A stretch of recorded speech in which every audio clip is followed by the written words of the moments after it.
falar em ministros do Supremo, especificamente do Dias Toffoli, você já contou na semana passada que ele esteve em Lima, no Peru, assistindo a final da Libertadores de América. Ele, torcedor do Palmeiras, viu seu time ser derrotado pelo Flamengo, junto com o governador do Rio e muitos outros políticos. E agora você descobriu detalhes de outra revelação que aconteceu depois do que o nosso episódio foi ao ar, sobre como eles chegaram a Lima, né? Exato, Toledo, a gente contou que o Toffoli foi até lá, né, e com quem ele esteve, quem estava junto com ele. E aí, o Lauro Jardim deu essa notícia e depois outros veículos confirmaram que quem os transportou foi um empresário chamado Luiz Oswaldo Pastore, que foi suplente de senador, assumiu o mandato algumas vezes, que deu uma carona no jatinho para o Toffoli, para o Augusto de Arruda Botelho, que foi secretário do Ministério da Justiça e tentou candidatura para deputado federal, para o Aldo Rebelo, ex-ministro Aldo Rebelo, entre outros, né? E essa revelação se soma ao fato que a gente tinha contado, que é nem um pouco trivial, que é o fato de o Toffoli ter viajado com o Augusto de Arruda Botelho, que vem a ser o advogado do Luiz Antônio Bull, um diretor de compliance do Banco Master, que fez o pedido e que foi preso junto com o Vorcaro durante a operação. E foi o Botelho, o Augusto de Arruda Botelho, que fez o pedido para o Toffoli, para que a defesa tivesse acesso a todos os documentos de prova da investigação do Banco Master, ao qual o Toffoli deu o acesso, e 3 dias depois dessa viagem a Lima, fez mais, né? Ele impôs sigilo ao processo e centralizou tudo no seu próprio gabinete. As relações do Luiz Pastore, desse senador, são bastante sólidas há muitas décadas entre a política tradicional brasileira e no empresariado quatrocentão e não tão quatrocentão assim. Então, frequentam a casa dele no Jardim Europa, na Rua Suécia, do Temer, o Baleia Rossi, enfim, muitos políticos tradicionais. Há muito tempo, em recepções bem com tudo do bom e do melhor. E tropeçam, se não tomarem muito cuidado, se tomarem muito vinho importado, vão acabar tropeçando em obra de arte. São 9 milhões de reais em obras de arte, numa casa com obras, muita obra contemporânea, portanto, aquelas obras que ficam no chão, que vão de uma parede a outra e tal. E o Pastore é uma figura que ele trabalha no setor de cobre, ele tem uma indústria de processamento de cobre, e é estabelecido entre o Espírito Santo e São Paulo, com fortes relações em Brasília. Ele se elegeu suplente da senadora Rose de Freitas pelo Espírito Santo em 2014, ano no qual ele declarou um patrimônio de 20 milhões de reais.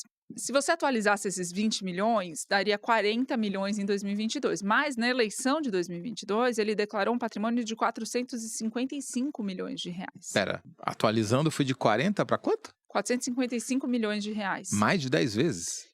Exatamente. E nesse período, entre 14 e 22, ele assumiu algumas breves vezes o mandato em licenças da Rose de Freitas, tomou gosto pelo poder e por Brasília. Então, ele decide tentar novamente uma suplência em 2022 na chapa da Flávia Pérez ao Senado do Distrito Federal. E aí, a premissa de um candidato a suplente é, muitas vezes, não sempre, o investimento na candidatura. Ele investiu naquele ano de 2022, o Pastore, 2 milhões e 200 reais. Como pessoa física. Como pessoa física.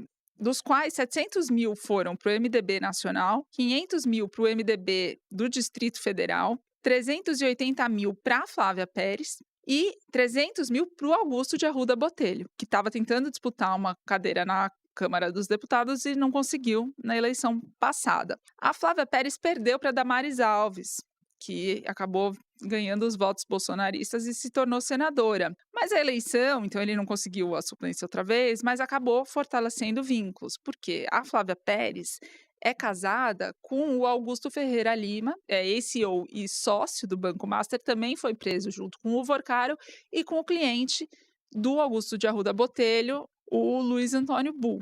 Então, assim, esse jatinho, essa carona para Lima para ver uma final de jogo de futebol, na verdade é uma condensação de relações políticas construídas às custas de suplências e mandatos e eleições nos últimos 10 anos. Mas, Toledo, eu conversei com 2 pessoas que conhecem o Pastore há muitas décadas e os 2 me disseram uma análise similar, Toledo. O Pastore, ele é mais útil para a gente entender como o poder usa figuras como ele, do que o contrário, né? Figuras que se seduzem pelo poder, cuja entrada no poder se dá, sobretudo, pelo poder econômico, e que acabam sendo usadas por sim profissionais da política, que veem nele utilidade para servir aos seus propósitos. Agora, também é útil para ver essas relações estranhas que acabam, né, que as oportunidades que ele produz, dando essas caronas, acabam gerando. Porque já é estranho o ministro do Supremo, a meu ver, pegar carona num jato particular para ir para qualquer lugar. Ponto. Né, independentemente do destino. Segundo, que o fato de estar no mesmo voo o advogado de uma pessoa que está sendo num processo que o próprio ministro do Supremo avocou para si e decretou sigilo, é mais constrangedor ainda. A gente, né, provavelmente, talvez ele não soubesse que ia encontrar quem ele encontrou dentro do avião. Mas o fato de você aceitar a carona do empresário num Gulfstream, que cabe quantas pessoas? 18 passageiros. Ou seja, você tinha, tirando o dono, 16 chances de encontrar alguém que você não conhece ou que você conhece e que eu não sei o que é pior, né? Então, essas situações é que a gente fica se perguntando, será que não deveria ter um código de conduta? Não, o Fachin lançou, tá tentando viabilizar isso já, não por conta desse escândalo em si, porque é um caso de conflito de interesse explícito, não tenha dúvida, né? Não dá para ter dúvida de que tem um conflito de interesse e que tem uma conduta inadequada de um ministro do Supremo. Agora, quando ele decide favorável ao carona do banco ao lado, aí a coisa toma outras proporções, né? Então, no limite, ele está fazendo um desserviço e tanto para o Supremo Tribunal Federal, porque a imagem do Supremo inteira sofre novos abalos com esse voo, né? Será que essa história vai ajudar o Fachin a aprovar o código de conduta ou vai ser torpedeado que nem o projeto do devedor contumar, ficar lá para as calendas que demorou anos para ser aprovado? A dificuldade, Toledo, que eu vejo aqui é que, assim, a gente jogou luz no caso do Toffoli. Mas são tantos. Então, assim, em Lima mesmo estava outra figura, o advogado Willer Tomás, que foi lá no próprio avião, no seu próprio jatinho. Esse advogado teve a influência aumentada enormemente durante o governo Bolsonaro, se torna amigo do Flávio Bolsonaro, cedia festas, encontros, regados a tudo que se quer, tudo que se pode imaginar e tal. Ele é advogado de inúmeros políticos do Centrão, inclusive do Cláudio Castro. Ele já defendeu Cláudio Castro, que estava lá, que também foi ver o jogo em Lima. É muito o que eu estou querendo mostrar, que é a complexidade dessas teias que se espalharam de tal forma por ausência total de código de conduta, código de ética, regulação, lei para regular o comportamento dessas figuras que tomam decisões super importantes.